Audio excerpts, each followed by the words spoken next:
আচ্ছা, সাধারণের মধ্যে কিন্তু একটি ধারণা রয়েছে যে একজন বয়স্ক ব্যক্তি কিভাবে ব্যায়াম করবেন। একজন চিকিৎসক হিসেবে আপনি আসলে কি মনে করেন? ব্যায়াম করা তাদের জন্য আসলে কতটুকু উপকারী? এবং যদি কোনো ভুল হয় সেক্ষেত্রে কোনো ধরনের জটিলতা আসলে তৈরি হতে পারে কিনা? ধন্যবাদ। আসলে ব্যায়াম এই জিনিসটার সম্পর্কে মানুষের অনেক ধরনের ভুল ধারণা আছে বা অনেক সময় সোসাইটিতে মিথ রয়েছে যে একজন বয়স্ক মানুষ আর কি ব্যায়াম করবে। আসলে ব্যায়াম কিন্তু একটা ভাস্ট একটা জিনিস যেখানে আ বয়স ভেদে, রোগ ভেদে, সমস্যা ভেদে এই ব্যায়াম বা এক্সারসাইজ গুলা ভিন্ন, ভিন্ন থাকে।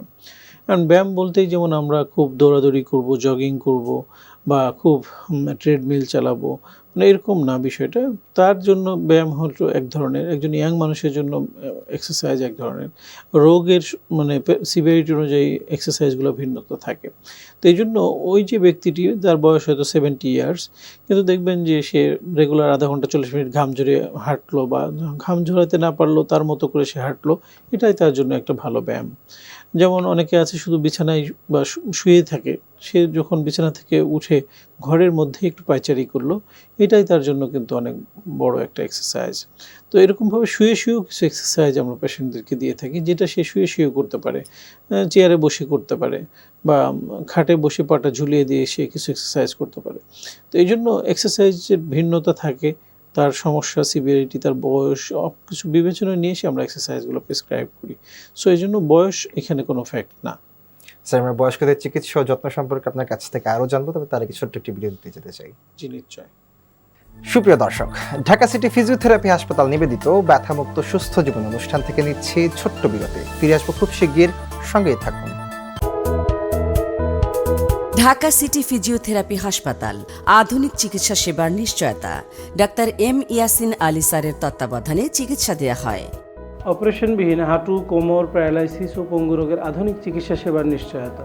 ঠিকানা ঢাকা সিটি ফিজিওথেরাপি হাসপাতাল, house number 12/1, road number 4/A, Dhanmondi, Dhaka ১২০৫।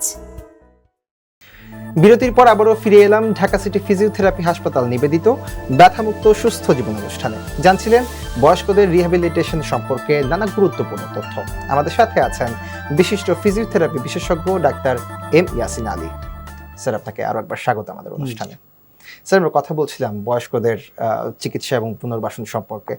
একটু জানতে চাই, যেসব বয়স্ক মানুষ হঠাৎ যদি স্ট্রোক করেন সেক্ষেত্রে আসলে কোন ধরনের জটিলতাগুলো তৈরি হতে পারে এবং পুনর্বাসন চিকিৎসা আসলে সম্ভব কিনা? জি, অবশ্যই। আসলে স্ট্রোক তো আসলে মস্তিষ্কের রোগ। আমরা জানি যে ব্রেনে যদি ব্লাড সার্কুলেশন কম হয় তখন এক ধরনের স্ট্রোক হয়, যেটিকে আমরা বলি ইসকেমিক স্ট্রোক। আরেকটা হলো ব্রেনে যদি রক্তক্ষরণ হয়, যেটিকে আমরা হেমোরেজিক স্ট্রোক বলি। তো এটা দুইটাই বয়স্ক ব্যক্তিদের হতে পারে। তবে আমরা দেখি যে যাদের উচ্চ রক্তচাপে ভুগছেন দীর্ঘদিন ধরে, উচ্চ রক্তচাপ নিয়ন্ত্রণে নেই বা যাদের ডায়াবেটিস আছে নিয়ন্ত্রণে নেই, তারা এই ধরনের ঝুঁকিতে বেশি থাকে। যারা মাত্রাতিরিক্ত কোলেস্টেরল যাদের থাকে। তো এই জিনিসগুলোকে নিয়ন্ত্রণে রাখাটা খুব জরুরি। ২ নম্বর হলো স্ট্রোক একজনের হয়েই গেল। তো এখন স্ট্রোকের যেটা ভয়াবহতা সেটা হলো যে তার এক সাইডের যে হাত পায়ের অক্ষমতা তৈরি হয়, প্যারালাইজড হয়ে যায় বা পক্ষাঘাতগ্রস্ত হয়ে যায়। এই ক্ষতিগ্রস্ত জিনিসটাকে আবার পূর্বের জীবনে ফিরিয়ে নিয়ে আসাটাই হলো সবচেয়ে চ্যালেঞ্জ হয়। কারণ এই সময় তার অনেক ধরনের কোমরবিডিটি থাকে, যেমন আমরা আলোচনা করেছি তার হয়তো ডায়াবেটিস আছে, উচ্চ রক্তচাপ আছে, তার কোলেস্টেরল বেশি আছে, তার কিডনি ডিজিজ আছে। সো এই সবগুলাকে নিয়ন্ত্রণে রাখা। এবং আমরা যদি ইসকেমিক স্ট্রোক হয়ে থাকে, যেটা বলছিলাম যে ব্রেনের ভেতরে রক্ত চলাচল কম হচ্ছে, তাহলে ওই রুগীকে যদি আমরা ডে 1 থেকেই ওষুধের পাশাপাশি ফিজিওথেরাপি এক্সারসাইজগুলো শুরু করতে পারি, তাহলে রোগীরা অনেকাংশেই তার স্বাভাবিক জীবনে ফিরে আসতে পারে।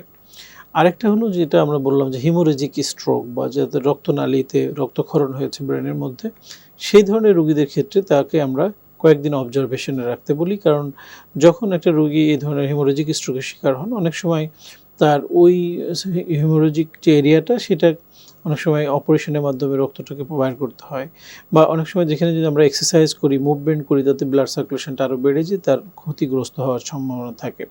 তো সেক্ষেত্রে আমরা ১ সপ্তাহ, ২ সপ্তাহ, রোগীভেদে ৩ সপ্তাহ পরে আমরা ফিজিওথেরাপিটা স্টার্ট করি। তো আপনি যেটা বললেন যে তাদেরকে পুনর্বাসন করাটা, এই ক্ষেত্রে আসলে একটা মানে টিম ওয়ার্কের কথা আমরা বলি, যেমন তার অন্যান্য যে সমস্যাগুলো আছে সেটা নিয়ন্ত্রণে নিয়ে আসা, তাকে ফিজিওথেরাপি এবং এক্সারসাইজগুলো করানো, তার হয়তো কেয়ার গিভিং করা, যে তার নিজের কাজগুলো সে তখন নিজে করতে পারে না। সো একটা টিম ওয়ার্ক, এই টিমের মাধ্যমে যদি আমরা সঠিক ব্যবস্থাপনা নিই তাহলে আমরা দেখি যে অনেক রোগী আবার স্বাভাবিক জীবনে ফিরে আসতে পারে।